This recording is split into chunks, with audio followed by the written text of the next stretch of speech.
Hello, fellow, and thank you for joining me today. I hope you've had a really good weekend. It's been a restful and fun one for you and your family. If you can see me and hear me clearly, please can you let me know? I just want to be sure that I am not speaking to myself here. Please just type in the chat box or just make a sign to let me know that you can actually hear me, and then we can carry on. So my name is Pauline Lehman. I'm an author, an educator, I'm a speaker, and I am a life coach for children and teenagers, and I also am a parent mentor. My passion is to help parents raise high achieving children, is to help parents support their children at home effectively so that they can achieve their God-given potential, because in the educational system, a lot of children are underachieving. A lot of children are not fulfilling their God-given abilities in school, and I consider that to be a waste of opportunity, a waste of time, a waste of potential, a waste of talent. So in today's session, we're going to be talking about low teacher expectations, and what we aim for you today to be able to gain from this is how can you tell what the teacher expectations are and what can you do about it? What are the expectations? What can you do about the expectations of your child's teachers regarding your child? So what are low teacher expectations? So basically, a teacher's expectations are usually reflected in the targets that they set for children. Do you know what targets have been set for your child, and how are these targets set? Now, targets are set based on either prior assessments that a child did. So a child going from year 6 to year 7, for example, would have done SATs in year 6, and that data will be passed on to the secondary school, and that will be used to set their targets. In certain cases, when children get into secondary school in year 7, they are given baseline assessments that are being used to help set targets for them. Targets are also set for those that are already in secondary school, moving from one class to the next or from one term to the next, depending on the school. Targets also are set each term. It is based on how well a child does on a test.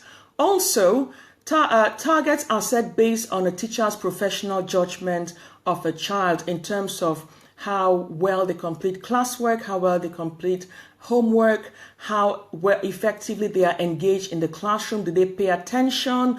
Do they follow? Are they enthusiastic? Are they interested? What is their attitude to their schoolwork? And what is their behavior like? So teachers use all of that information to be able to come up with a target. So what I say to parents is that targets are not set in stone. Now, if your child didn't prepare very well for a test and didn't do too well, and they set a target based on that for the next term or the next academic year, that does not mean that if the child was better prepared for a test, they wouldn't have done a lot better, and a better target would have been set for them. And that is why I think it's important for parents to really understand this, because working in education, I've come across parents who just when told what the children's targets are, they think, okay, that is it. That is final. It is not final. If a child does better, the teacher would move on, would raise them up, either move them to a different set, move them to a different class, or set them a higher target. So it is important that you are involved in your child's studies, supporting them all along the way so that they can maximize their potential.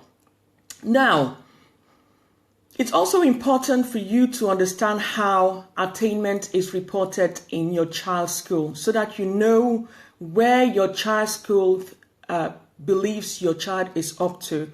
Now, schools report it in different ways. They could report it as levels. They could report it as grades. It could be reported just as a statement. For example, it could be written that your child is achieving their target, or they're working above their target, or they are exceptional. There are different descriptors that schools use to be able to assess how well children are performing, to be able to report a child's attainment, how well they have done in a half term or in a term. So it's important that you have a clear understanding of that. Now, usually when you get your child's report, you will have an extra sheet or somewhere around, either they will attach it on the same sheet or give you an extra sheet of information actually explaining what those descriptors are. Now, if you still do not understand, if it makes no sense, like someone was saying today, when they say level 6C, level 7B, it means nothing whatsoever. Go ahead and ask your child's teacher, what does that mean exactly? It's really important that you know.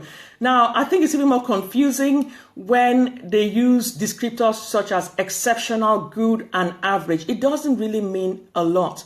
But what you as a parent can do at home is to see how your child is performing in tests.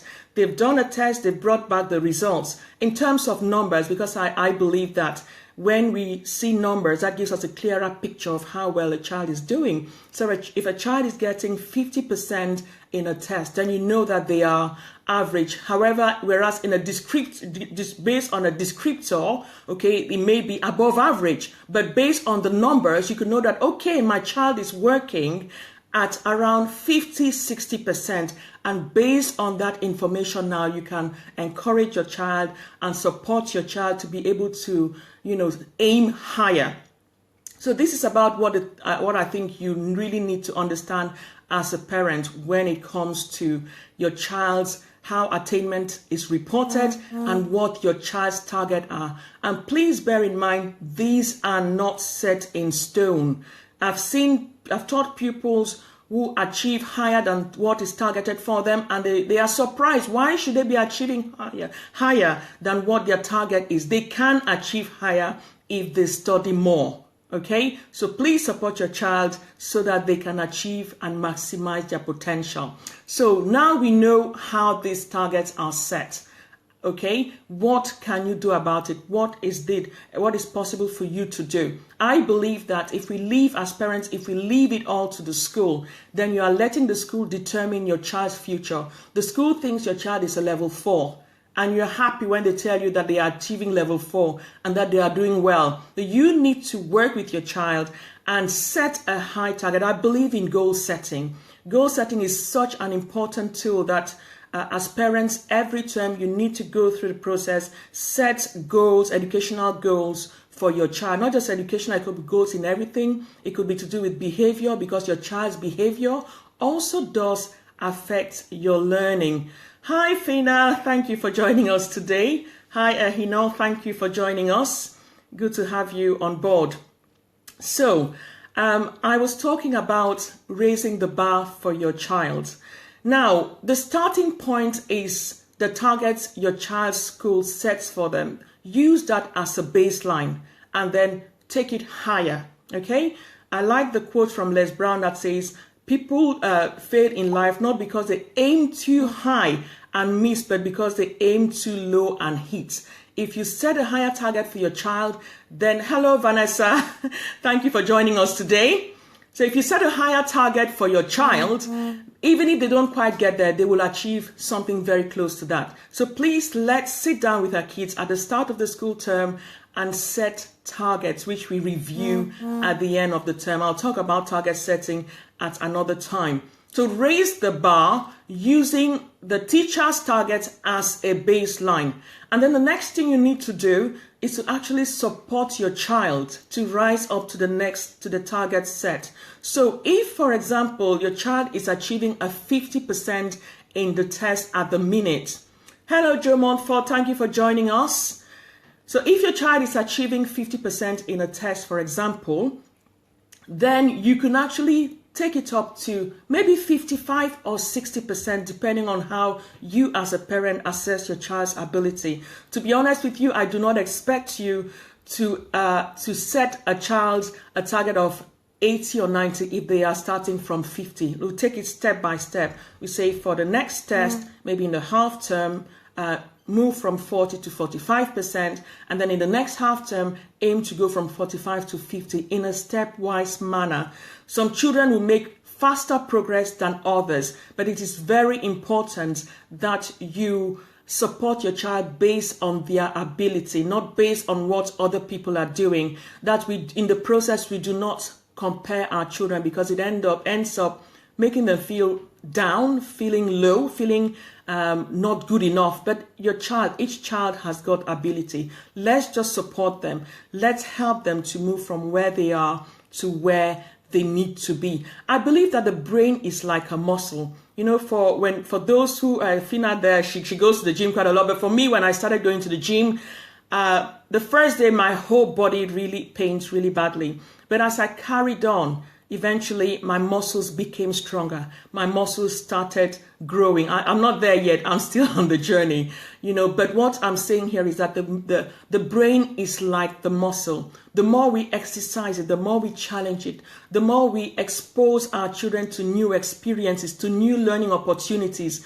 to reading, the brain starts to expand. It's called neuroplasticity. The brain has got the capacity to expand. So please do not feel your child is a C pupil or is a D pupil and you say, oh, your child, you are not clever enough, you're dumb, and that kind of thing. So it's important for us to support these children. A lot of children just need that slight extra push.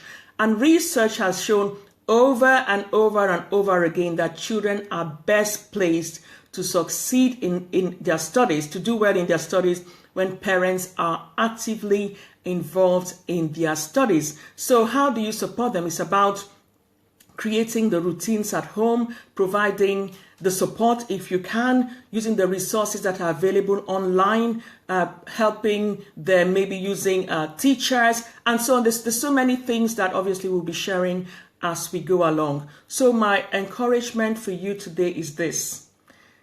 It is true that in schools, your child's potential is not necessarily maximized. Low teacher expectations is an issue. But we're not going to end there. We're going to step in and we're going to support our children in the best way we can to help them achieve their potential. So, over to you. If you've got any questions, if you want to share your experiences, we are all learning here. No one holds all knowledge. So, you know, I share from my own area of expertise, but if you've got practical experience that you'd want to maybe share or questions that you've got, please just type them in and we can see how we can help you. Now, I'd like to introduce you to my book. If you've not got a copy yet, it's titled Surpass Every Expectation, a Proven System for Helping Parents Raise High Achieving Children. It's available on Amazon, and it's also available on my website, www.starrichards.co.uk. It is a manual that parents can use to support their children, not just in their education, but to help them maximize their potential, help their talents, their skills, their social skills, and every other skill that they need to be well-rounded individuals to develop. If you don't have it yet, please grab it and use the ideas, the strategies therein. There are strategies that I have used with my children, and by the grace of God, I can see them going from average children to becoming high achieving children. And I know it is possible for your child. Let's keep encouraging our children. Let's keep sending them those positive messages of encouragement, ensuring that their confidence is high enough for them to take on challenges. And as they move on from one level to the next, please let's remember to praise them for it. As I said, some will make faster progress than others, but as they make those little steps, as they take the little leaps, let's continue to encourage them. Let's continue to support them all along the way. So that was all I had to share with you about low expectations and what we can do about it as parents. I will be looking forward to having you all again next week. Have a wonderful week ahead. And for those of you who are on half term, please, someone says, please suggest ways to build up confidence in children. Praise is a good one. Okay, and you can help build up your child's confidence by sitting down with them and helping them to identify their strengths. I always say to children, each child is endowed with strengths, abilities, talents. So if you have a child that is suffering from self-confidence, sit down with them and help them to identify the things that they are good at, the little successes, the little improvements. They can even come up with a victory board of all their successes and paste it on the fridge, paste it maybe in their bedroom where they can see. You could get them to write them down and create a poster or design a poster online, print it out and put it there. That is so powerful in helping children build up confidence. Something else you could do to help build up your child confidence is set little goals in little things. It could be maybe tidying up their bedroom, and you give them a period of 1 week. If you tidy up your bedroom over this period of 1 week, at the end of the week, we'll go to McDonald's, or just come up with a reward for them. And when they do it, they can add that to their victory board. And when children are able to set goals at small levels and achieve them, it helps build their confidence. But moreover, as parents, FINA has a show on Tuesday, so I'll be there supporting parents of twins and teens, and it's all around encouraging parents to build children's confidence, because confidence and self-esteem are two important tools in helping children to be successful at anything. So if you're free on Tuesday, you could join Fina, you could like her on Facebook, and you will see the post that you'll be able to access her program on Tuesday from 9 p.m. So we need to be able to speak positive words to our children. We live in such a negative world. The negativity is on the media. The negativity is from the teachers. The negativity is all around. Okay? So we are our children's most important cheerleaders. So let's not leave it to someone else. So when our children, even when they make mistakes, I'll talk about this in a later session. Let's encourage them to look out for the lessons in their mistakes. Let's refrain from disciplining unnecessarily. I believe we discipline when there is intentional disobedience, but when children make mistakes, just like we adults do, let us look at the mistakes. What could you do differently? What lessons did you learn from it? How could you do it? Is there any way you can think of doing it next time, so that you don't get into the same mistake? And that way, it builds our children's confidence. They know that they've made a mistake, but then they can think about a way out. That helps them to become self-reliant children. Thanks, Vanessa. Vanessa says, reward systems work for building children's confidence. Absolutely, I fully agree with you on this, Vanessa. So now and again, we're going to be hitting issues like self-confidence. It's something where it's a topic that we can never have enough of, because we may be confident in one area and tomorrow we face a challenge in another area and our confidence is affected. So it's something that, we can never have enough of. But remember, we are our children's greatest cheerleader, and we are the ones to help build up their confidence and their self-esteem. So, if there are no more comments or questions, I will call it a day today. Thank you very much for joining. Okay, having your children's opinion on matters helps with their confidence as well. Absolutely true, Fina. So letting them express themselves. I do agree with you fully on that one. Thank you very much for joining in today and for all the wonderful contributions. Okay, someone says, as Africans, we don't allow mistakes, but we ought to learn on our mistakes. Absolutely, because I think mistakes are learning opportunities. The most successful people today did not get there through us. It wasn't a straight journey. It wasn't a direct path.